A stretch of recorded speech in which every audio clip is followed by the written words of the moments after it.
गीता के page number 85 में मैं पहुंच चुका हूं। भगवान श्री कृष्ण और अर्जुन के बीच में संवाद हो रहा है। श्री कृष्ण अर्जुन को समझा रहे हैं कि युद्ध तुम्हें हर हाल में करना ही पड़ेगा अर्जुन, और कोई उपाय नहीं है। अब आत्मा के बारे में श्री कृष्ण भगवान अर्जुन को क्या बता रहे हैं, ये अगले श्लोक में बताया गया है। जातस्य ही ध्रुवो मृत्यु ध्रुवम जन्म मृत्युश्च च तस्मादप्रिहार्य अर्थे ना त्वं शोचितुं हर्षसि। जिसने जन्म लिया है उसकी मृत्यु निश्चित है। जो जन्म लिया है उसका मृत्यु निश्चित है। जो जन्मा है वो मरेगा ही, आने के साथ ही कहलाया जाने वाला, ये कबीरदास भी बोले हैं।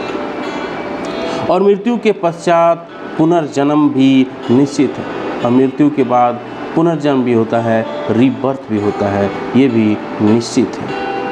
अतः अपने अपरिहार्य कर्तव्य पालन में तुम्हें शोक नहीं करना चाहिए।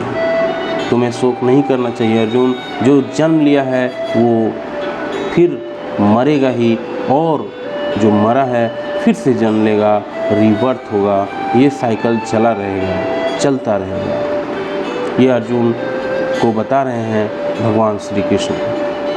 मनुष्य को अपने कर्मों के अनुसार जन्म ग्रहण करना होता है, और एक कर्म अवधि समाप्त होने पर उसे मरना होता है, जिससे वह दूसरा जन्म ले सके। इस प्रकार मुक्ति प्राप्त किए बिना ही जन्म मृत्यु का यह चक्र चलता रहता है।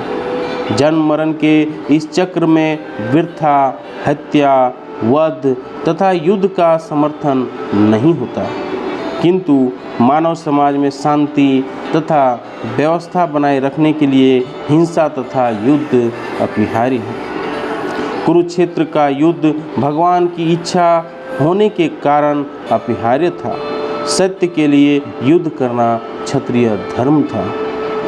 अतः अपने कर्तव्य का पालन करते हुए वह स्वजनों की मृत्यु से भयभीत या शोकाकुल क्यों था? वह विधि कानून को भंग नहीं करना चाहता था, क्योंकि ऐसा करने पर उसे उन पाप कर्मों के फल भोगने पड़ेंगे जिनसे वह अत्यंत भयभीत था। अपने कर्तव्य का पालन करते हुए वह स्वजनों की मृत्यु को रोक नहीं सकता था, और यदि वह अनुचित कर्तव्य पथ का चुनाव करे तो उसे नीचे गिरना होगा। तो अनुचित अगर पथ चुन लेता है, गलत रास्ता, अगर युद्ध नहीं करता है अर्जुन, तो वो गलत रास्ता होगा, क्योंकि सत्य स्थापना के लिए युद्ध करना जरूरी है। जहाँ अधर्म बढ़ गया है वो अधर्म को ख़त्म करने के लिए युद्ध जरूरी हो गया था। अब इस बात को ऐसे समझा जा सकता है, बहुत लोग ये बोलेंगे कि भगवान श्री कृष्ण युद्ध करने क्यों बोल रहे हैं, और अर्जुन क्यों युद्ध कर रहा है, महाभारत क्यों हुआ, बिना युद्ध के भी हो सकता था ख़त्म महाभारत।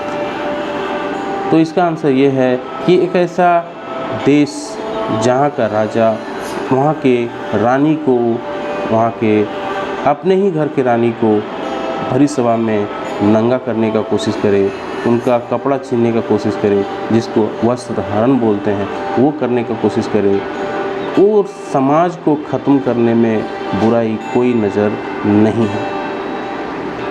तो अगर राजघराने में ही ऐसा हो रहा है तो आप समझ सकते हैं कि छोटे छोटे जो गरीब आदमी हैं, जो नीचे तबके के लोग हैं, उनका क्या हाल होता है। तो इसीलिए युद्ध करना जरूरी हो गया था। जहाँ जहाँ धर्म ख़त्म होता है वहाँ वहाँ धर्म को फिर से स्थापना करने के लिए भगवान श्री कृष्ण को आना पड़ता है। और इसलिए कहा भी गया है, यदा यदा ही धर्मस्य तदा तदा तमन्ना शिवजा भया। यानी जब जब धर्म का नाश होगा भगवान खुद जन्म लेंगे और धर्म की फिर से स्थापना करेंगे।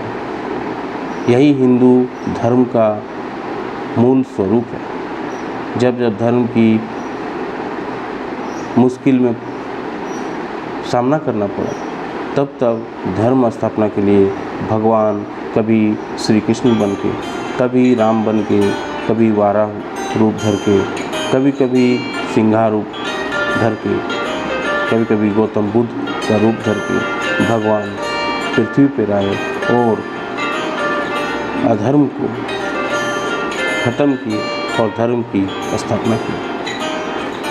अगले श्लोक में क्या कहा गया ये कल समझेंगे। तब तक के लिए अगर वीडियो अच्छी लगे लाइक एंड शेयर जरूर करें। जय हिंद, वंदे मातरम।